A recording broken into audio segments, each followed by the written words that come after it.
What's up guys, it's the real Mohingan speaking. Today's video is just going to be about 5 of my whole cake island theories. We're rounding up to chapter 900 now, and I think this is a good time for me to just drop a few theories that, maybe you're out there already, from other theorists, and maybe a couple that I haven't actually seen, myself. But I thought this would be a good time for me to just give you 5 theories, based on things we've seen in Whole Cake Island, or what we've been led to believe in Whole Cake Island, that I think, have a potential shot at being true. So, coming in at number 5, is my theory that Sanji is developing the Germa 66 iron skin. Now, this is definitely a theory that I've heard out there and seen out there already. But what makes me believe a little bit more in this is actually what we've seen in the most recent chapter, chapter 899, where Daifuku is flying across to the Straw Hat ship, ready to take down Carrot, ready to take down the Sunny in general, and his genie's massive. Like, this thing's huge. And you see Sanji just in a little outline of him really jumping up, but it's clearly him. He's throwing the leg out to stop Daifuku's genie, and he stops him dead in his tracks. Um, Not necessarily a sign of skin hardening in and of itself, but when you compare this to the likes of when he kicked Virgo during Punk Hazard, it certainly seems like he's picked up a bit more durability from there. And also, when he took on Doflamingo, or Doflamingo's Black Knight during the Dressrosa arc, you can see that right here he's just taken on a bladed weapon, full frontal, full force, and stopped it with just his leg. So that in one respect could be a sign that maybe his body is developing into, developing this exoskeleton that it was supposed to from birth. Also, just in the scene, in the chapter before this, and kind of hinted at by Chopper early on in this one as well, Sanji did in fact get shot while he was carrying Luffy in chapter 898. Now, while Chopper could obviously see that he got shot and the bullet did enter into his skin, meaning it didn't bounce off like the rest of the Germa members, what this does, the way Sanji reacted to this, when Chopper said, "Oh, Sanji, you've been shot," it wasn't that he was like, yeah, I know, you need to get this out of me. His reaction was literally just a really cool sort of, oh yeah, as if he didn't really notice, or didn't really care. I mean, obviously it could be that he just didn't really care because he was more, worried for Luffy, and maybe worried about some of the crew's reaction to him coming back after, leaving them to go and have this marriage, and after, still had some bad feelings from, what he did to Luffy, kicking him in the face with a full-on Diablo Jambe. Um, but also it could be a sign that, hey, maybe he's starting to feel less from things like bullets. It still hit him, it still did damage to him, but maybe he's starting to feel less because of this potential iron skin. All right, so coming in at number 4 is going to be a theory that I've sort of come up with off the top of my own head. So, if this one's already out there, then it may well be, but this one is just one that I've thought up and just maybe kind of noticed from reading myself, and that is that I think maybe Snack is from Wano, or at least has been to Wano recently and has taken a bit of inspiration from their ways. The reason I say this, there's a couple of reasons really. His hair, for one thing. In the few clips we have seen of him, we've mostly only seen outlines, but we did get a bit more of a whole head shot in the last couple of chapters, and it looks like his hair is kind of tied up into almost like a bun on top of his head, with like a kind of stick, or a hairpin going through it, which personally to me reminded me of the way either ancient Chinese warriors looked, or in another way, samurai warriors. So that is obviously a bit of an aesthetic thing that's made me think, oh, maybe he's come over from Wano. Also, what else would lead me to this kind of conclusion is that obviously during the time skip we know that he fought Arouge, and was defeated by Arouge. Get on that hype train. But we also are actually aware of roughly Arouge's, location, um, just in events preceding the Whole Cake Island arc, and the fact that we see him on the same Sky Island as Kaido before Kaido jumps off. Um, and obviously Kaido, synonymous links with Wano, Kid and Apu and Hawkins all around that area. We can assume this is somewhere near Wano, where Kaido jumps from, which means Arouge is hanging out just above Wano. And if Arouge is recovering from his injuries from fighting with Snack, Commander Snack, former Sweet Commander Snack, then we can maybe safely assume that Snack was somewhere near Wano in the recent past. So my kind of thoughts sort of leading me, they're leading me towards thinking maybe he is born from Big Mom and maybe a samurai from Wano or someone quite high up in Wano. Just mostly aesthetically on his hairstyle made me think about this, but the more I thought into it, the more I thought actually this could fit with where we know, the likes of Arouge have been in the recent story. Okay, guys, so the next one is a little bit of a sort of I'm a bit on the fence with whether I truly believe this or not, but I think it's actually quite reasonable from what we've learned of Luffy as a character, for one thing, and observation haki in general. So coming in at number 3 is Judge's admiration for Sanji.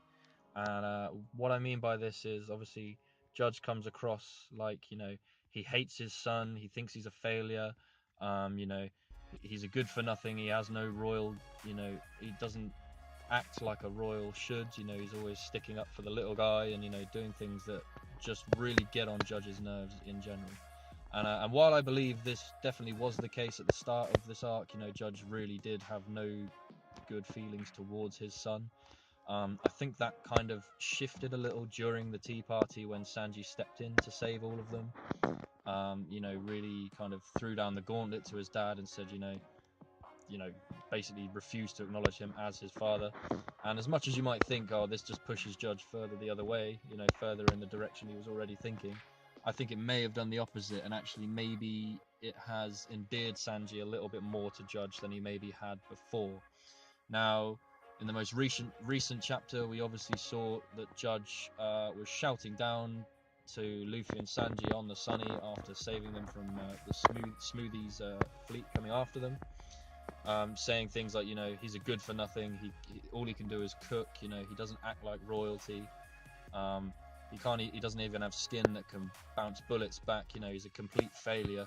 Why would you come all this way and risk certain death just to save this one, insignificant pawn in the game that is life? And obviously, you take that on face value and you think, yeah, okay, he's just as big a scumbag as he always was when we first met him. But really, if you look at Luffy's reaction, where he yells back to Judge, okay, thanks for your help, bye. It's a really good scene. It's typical Luffy, his kind of response. And you could just think it is just that, it's Luffy playing a bit ignorant, being a bit dumb, just coming back to Judge and saying, well, actually, thanks for listing off Sanji's great qualities. Don't know why you did it, but, thanks for your help. See you later. But the way I see it is actually, when we know what we know about Luffy's observation hacking, especially his kind of his own personal kind of style of observation hacking, is that he reads people's emotions. He reads the emotions of people and animals, and that's how he senses things. That's how he senses how they're feeling. That's how he senses what they actually mean behind, the actions or the words that they give. So when you look at it that way, okay, Luffy's pretty beaten down. Maybe he's not really using his observation haki at the moment, but I think he's always kind of had this sort of passive ability to be able to do this with animals and with other people, where they could be telling him one thing and he knows for sure that they mean something else. And that could be what's just happened with Judge. Really, it could be just be saying, I hate him, nothing's changed, but when in reality he's actually got a newfound respect for his son. All right, now tell me if I'm alone on this one. But coming in at number 2, did anyone else find it really strange how Stussy and Morgan's, Big News Morgan's, just disappeared from Whole Cake Island between, with a 1 or 2 chapter gap. All of a sudden, like one moment they were there, all of a sudden they were gone.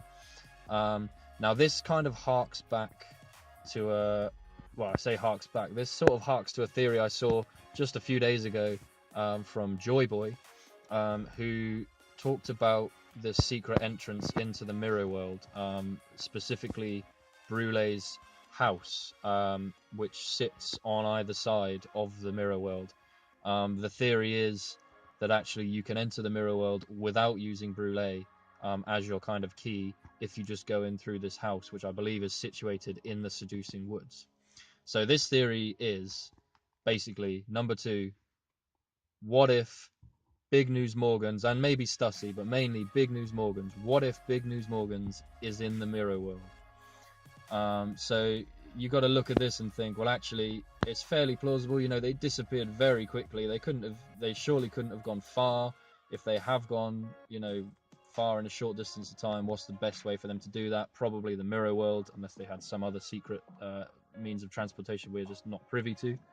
But also, what does it mean in terms of the grander scale of things? Obviously, what are they going to find when they go into the mirror world? It's going to be broken up, it's going to be destroyed, and who are they going to find lying on his back on the floor with a cap over his mouth? Katakuri.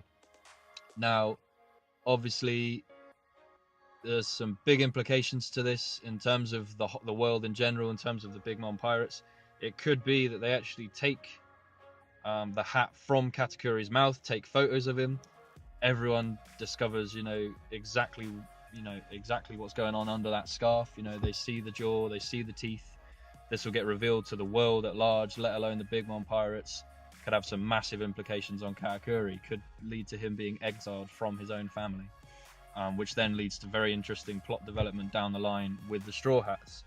The other thing it could mean, obviously, the fact that he's seen lying on his back. That's mostly something that will probably affect his family's view of him rather than other people. Not everyone's going to know about Katakuri's history of never lying down, never being put onto his back. So it's still a big thing. And obviously it's photographic evidence that the world is going to need, and the government especially is going to want to see, where actually it shows that Straw Hat Luffy has straight up defeated Katakuri in a fist fight.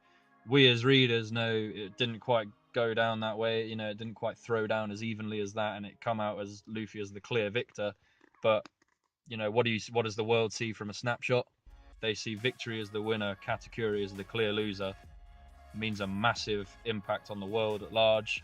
The Straw Hat Pirates, in terms of maybe their bounties, especially with Luffy's bounty, and obviously where does this put Katakuri in terms of his standing with the world and his family?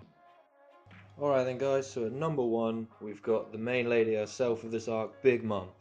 Now obviously it's all been building up to whether or not Big Mom will eat this cake. Will it get poisoned by Beje? Will it just knock her out outright with the great taste of it from Sanji? We got a big insight into this part of the story in this last chapter with Peros Pero, the eldest son of the Big Mom Pirates, pretty much laying down exactly all the options that Topland has when Big Mom eats this cake. Either she eats it, it's poison, she dies, that's the end of the Big Mom Pirates. Second option, she eats it, she doesn't die, but she hates it, and goes on a rampage, continues her rampage. And third option is she eats it, it's miraculously, she loves it, and the rampage stops. Now, as far as most people are concerned, it should be a pretty clear option which one's going to happen. It's going to be the miraculous option, where Big Mom eats it. The taste is to die for. It completely shocks her out of her hunger fit, completely satisfies her. That's sort of the end of that plot there. But what I think could actually happen, and with Oda being as tricky and whatnot as he is he could throw just one more spanner in the works, and it could turn out that we've seen so many people try a bit of this cake and absolutely, you know, they get knocked out from it. Like Beje tried some of the cream, knocked out. Pudding tried some, gone. Chiffon, just some of the chefs, just from the smell of the thing, were passing out. It was that good. But what if, you know, that's the final twist at the end of all this? It's all been made for Big Mum and under Sanji's, you know, exquisite taste. And what if it turns out that actually the one person that really doesn't like this cake and absolutely hates it turns out to be Big Mum? You know, I mean, she eats all kinds of stuff. You know, she tends to stuff her face with a bit of anything, really. But what if this is just at that culinary level where it just doesn't suit her at all and she absolutely hates it? And the rampage continues. Alright, so that's all my thoughts, guys. If you like the theories I've come up with, you know, be sure to leave comments down the bottom. Like and subscribe if you haven't already. And if you want me to keep posting up theories like this, as well as maybe some chapter reviews, then please let me know down in the comments. This is The Real Mohingan, signing out.